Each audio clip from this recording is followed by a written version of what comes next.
Salut tout le monde, félicitations d'avoir signé un contrat de courtage avec nous. Maintenant, aujourd'hui, qu'est-ce qu'on va faire? C'est qu'on va se préparer pour la séance photo. Comme vous le savez, la mise en marché de votre propriété est une étape très importante dans la vente de votre maison et on va y mettre beaucoup d'énergie. C'est pour ça qu'on vous a remis un guide du photographe qu'on va parcourir grosso modo aujourd'hui. C'est comme une genre de petite checklist de choses à faire qu'on vous propose de faire ensemble. Bien sûr, c'est facultatif. Par contre, je vous promets une chose, c'est que si vous y mettez du vôtre, vous allez être gagnant. Les gens qui vont respecter cette checklist-là, souvent vont aller chercher un 10 à 15 000 $ de plus sur leur prix de vente. Donc, ça vaut vraiment la peine. Allons-y sans plus tarder. En fait, ce qu'il ne faut pas oublier, ce qu'il faut savoir, c'est que les acheteurs n'ont à peu près aucune imagination. Donc, il faut les aider un petit peu. Ce qu'on va faire, c'est qu'on va essayer de rendre votre propriété la plus intéressante possible et on veut que ça soit le plus percutant possible. Autant quand ils vont visiter que pour les photos. Mais aujourd'hui, parlons des photos un peu. Donc, le truc, c'est de rendre la propriété la plus épurée possible. Ça va permettre à l'acheteur de s'imaginer lui-même ses propres choses dans votre propriété. Donc, on va la nettoyer, on va enlever des objets, on va l'épurer. Allons-y. Donc, première chose, vous allez voir, il y a des choses qui sont très logiques et il y a des petits trucs que je vais vous donner en cours de route. De façon générale, on vous conseille d'avoir fait un ménage général de votre propriété, d'éliminer le plus les poussières, les taches, les saletés, les choses comme ça. Nous, c'est sûr, on peut tricher un petit peu sur Photoshop et en enlever un petit peu, mais ça demande quand même beaucoup de travail et c'est souvent plus facile de l'enlever physiquement que d'aller faire du Photoshop dessus. Assurez-vous bien sûr que toutes les lumières de votre propriété fonctionnent. Et je parle de toutes les lumières. J'inclus les lumières par contre au-dessus du four par exemple, qui vont nous donner un éclairage qu'on va avoir besoin, les éclairages d'ambiance, toutes les ampoules. Donc faites le tour de votre propriété, faites un petit tour chez Canadian Tire et assurez-vous que toutes vos ampoules fonctionnent. Lavez vos fenêtres idéalement, ça va faire entrer plus de lumière sur la propriété. Et même, je vous donne un petit truc de professionnel. Si possible, enlevez les moustiquaires. Encore une fois, on va aller chercher un 10-15% de lumière, puis ça va être bénéfique en fait pour la séance photo. Retirez toute trace d'animaux de compagnie si possible. Donc, vous savez, chien, chat, essayez d'enlever le petit lit, les choses comme ça, les arbres à chat. On essaie en fait d'enlever les irritants potentiels. Il y a des gens qui aiment les animaux, il y a des gens qui n'aiment pas les animaux. On ne sait pas encore la personne qui va acheter votre propriété si elle aime ou elle n'aime pas les animaux. Donc, pour ne pas lui donner ce choix-là, on enlève les traces d'animaux de compagnie. Enlevez aussi les photos qui sont personnelles. Si jamais vous avez des beaux portraits familiales, des souvenirs de vacances au mur, elles sont très beaux, puis j'avoue que c'est vraiment le fun de vivre avec tous ces beaux souvenirs-là. Mais dans le cadre d'une mise en marché, je vous conseille d'enlever, en fait, de dépersonnaliser votre propriété pour éviter que l'acheteur ait l'impression d'entrer dans la vie de quelqu'un d'autre. On veut que ça soit dépersonnalisé le plus possible pour que quand il rentre, il soit capable de s'imaginer sa propre vie. C'est un petit peu le concept un peu quand vous allez dans une chambre d'hôtel, hein, je ne sais pas si vous avez déjà remarqué, c'est très dépersonnalisé pour que vous vous sentiez bien les jours où vous allez y être. On va enlever tous les objets qui sont superflus, comme par exemple les boîtes de mouchoirs, les télécommandes. Si vous avez beaucoup de coussins, enlevez-en un petit peu. Plus c'est épuré, plus les images vont être percutantes et plus l'acheteur, comme j'ai dit, va être capable de s'imaginer dans votre propriété. Vous pouvez ranger, ordonner vos bibliothèques, laissez vraiment le minimum de choses. Je vais vous donner un exemple tantôt, je vais vous montrer quelques photos, ça va peut-être vous parler un petit peu plus. Au niveau de la cuisine, je vous recommande de mettre les comptoirs vides à 99%, sauf peut-être un ou deux très beaux objets, mais le plus possible, on enlève à peu près tout ce qu'il y a, les ustensiles, les racks à épices, la friteuse, tout ce genre de choses-là. On va ranger ça soit en dessous ou dans une pièce à part pour la séance photo. C'est vraiment le comptoir là, qui va être la vedette pour ça. Les lavabos, vous enlevez les savons, vous enlevez les parfums, les pompes à savon, les guenilles. Vous assurez bien sûr, comme j'ai dit tantôt, que tous les éclairages fonctionnent, incluant la lumière au-dessus du four. Les livres de recettes, les couteaux, les pots d'ustensiles, on lève tout ça. Si vous avez des autocollants aussi sur le frigo, des traces de doigts sur le réfrigérateur, on essaie d'éliminer ça le plus possible. Si on continue au niveau des chambres, on vous conseille d'avoir fait bien les lits, de retirer tous les vêtements qui sont derrière les portes, des fois qui sont suspendus à des crochets.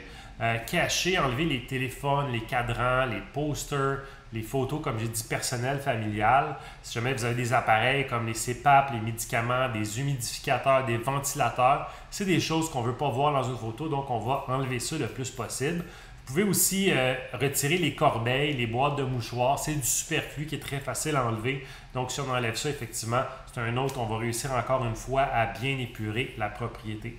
Si vous allez du côté salon, sous-sol, encore une fois, retirez les télécommandes, les jeux électroniques. Vérifiez à ce que les fils d'appareils soient le moins visibles possible. Des fois même, on va tricher, on va débrancher les appareils, on va rouler le fil en arrière pour pouvoir prendre la photo. Puis quand la séance va être terminée, on va pouvoir rebrancher tout ça. Nettoyer vos foyers, poêles à bois. Ça se peut même qu'on les allume pendant la séance photo si vous avez des foyers au gaz. Là, on ne se fera pas un feu au bois. Mais donc, assurez-vous que ça peut être fonctionnel. Des fois, il y a des lumières aussi là-dedans, il y a des LED. On va en profiter. Retirez les meubles, les chaises, les fauteuils qui sont en trop. Ça va arriver souvent, on va arriver et supposons que c'est plus difficile de circuler. Mais pour les photos, du moins, on va enlever un ou deux fauteuils qu'on va tasser à l'extérieur de la photo, prendre la photo, puis après ça, on va pouvoir vous le replacer. Si on va au niveau des salles de bain, salles d'eau, encore une fois, c'est le même principe. On retire tous les objets qui sont personnels, les savons, les brosses à dents, les débarbouillettes. Libérez votre bain et le douche de toutes les bouteilles, tous les savons. Laissez ça clean, clean, clean, pas de rasoir, rien, pas de serviette. On va retirer aussi les tapis de bain, les pèse-personnes, les brosses à cuve de toilette, le siphon de toilette que tout le monde a, on va l'enlever pour les photos.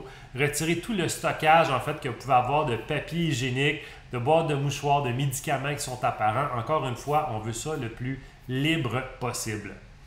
Je termine avec l'extérieur maintenant. Dégagez les entrées. Retirez, s'il vous plaît, les véhicules de l'entrée de garage si possible pour la séance photo. Sinon, quand on va arriver, c'est pas grave, on va vous le dire, vous pouvez l'enlever, on prend la photo et vous pouvez le remettre. Cachez vos poubelles, les publisacs, les gros bacs extérieurs. On va aller les ranger dans un endroit où on ne les verra pas ou du moins ils ne seront pas en façade pour la propriété.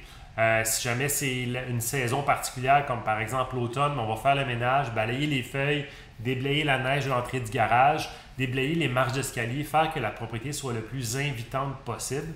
S'assurer aussi que l'éclairage extérieur est fonctionnel.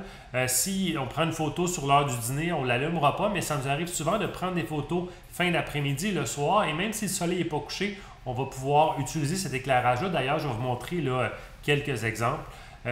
Idéalement, essayez aussi, si vous avez une pelouse, de l'avoir tondue fraîchement, d'avoir aménagé votre terrain, de retirer les objets utilitaires tels que les boyaux, les articles de jardinage, les jouets d'enfants si possible, disposer les chaises de parterre de façon à ce que ça soit invitante pour les gens, nettoyer la piscine et si jamais elle n'est pas ouverte puis que on est en saison puis vous pouvez l'ouvrir, ben faites-le.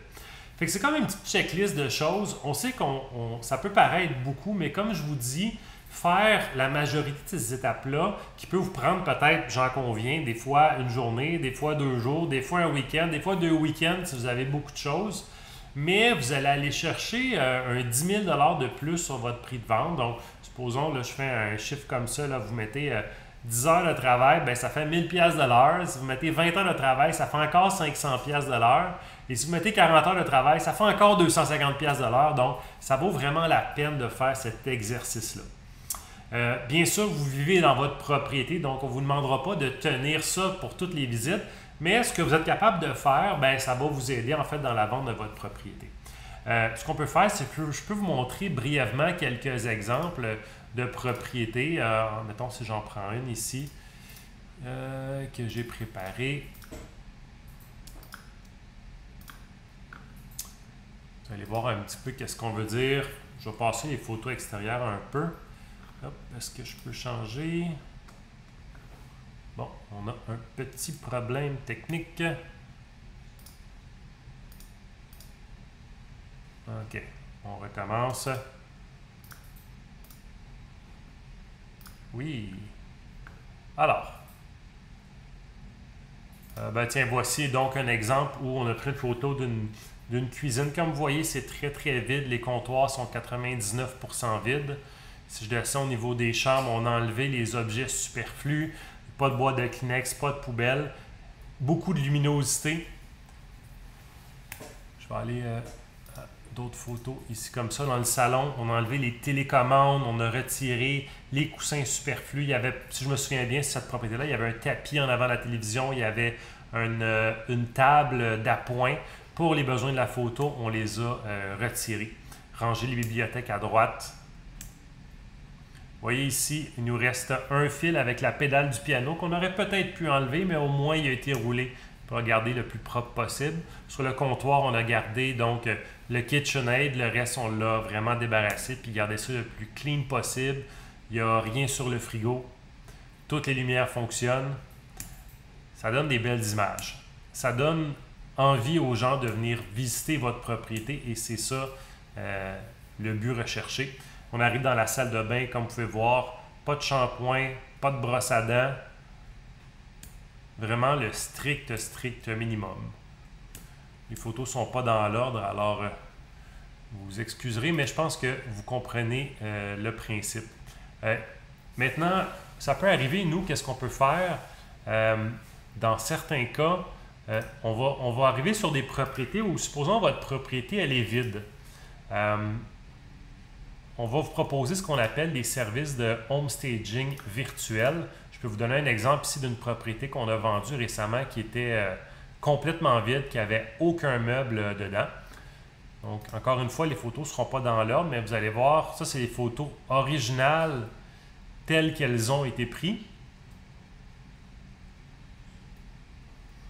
Et là, nous, virtuellement, on fait affaire avec des spécialistes, entre autres, qui travaillent dans l'industrie du jeu vidéo. Et on leur envoie ce genre de photos-là et on va venir ajouter des meubles de façon virtuelle. Donc, les photos que vous allez voir à l'instant, ce n'est pas des vrais meubles. C'est des photos, c'est des meubles qui ont été ajoutés vraiment de façon virtuelle. Ils n'existent pas.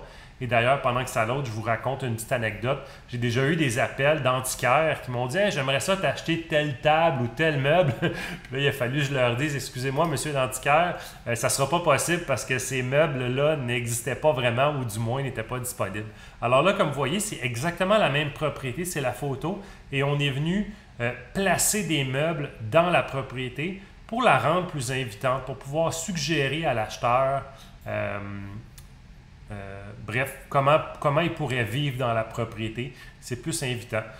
Puis ne soyez pas inquiets, des fois, il y a des gens qui nous disent « Ah, en fait, des fois, il y a des gens qui ne s'en rendent même pas compte, puis là, ils viennent visiter, puis là, ils voient qu'il n'y a plus de meubles. Fait que tout simplement, ils disent « Ah, la personne a déjà déménagé. Dommage, il y avait de très beaux meubles. » Ça va arriver aussi où après avoir pris les photos, on va prendre des photos puis on va leur donner, des fois on va aller chercher une atmosphère différente. Comme ici, on a une très belle photo de piscine qui était d'ailleurs éclairée. On a pris la photo de jour, mais ce qu'on a fait encore une fois avec les artistes Photoshop, on l'a rendu une photo de soir. On est venu placer quelques meubles de jardin et on a placé des lumières qui existaient, là, qui étaient là, mais qui n'auraient pas été aussi visibles pour montrer à quoi ça peut ressembler le soir.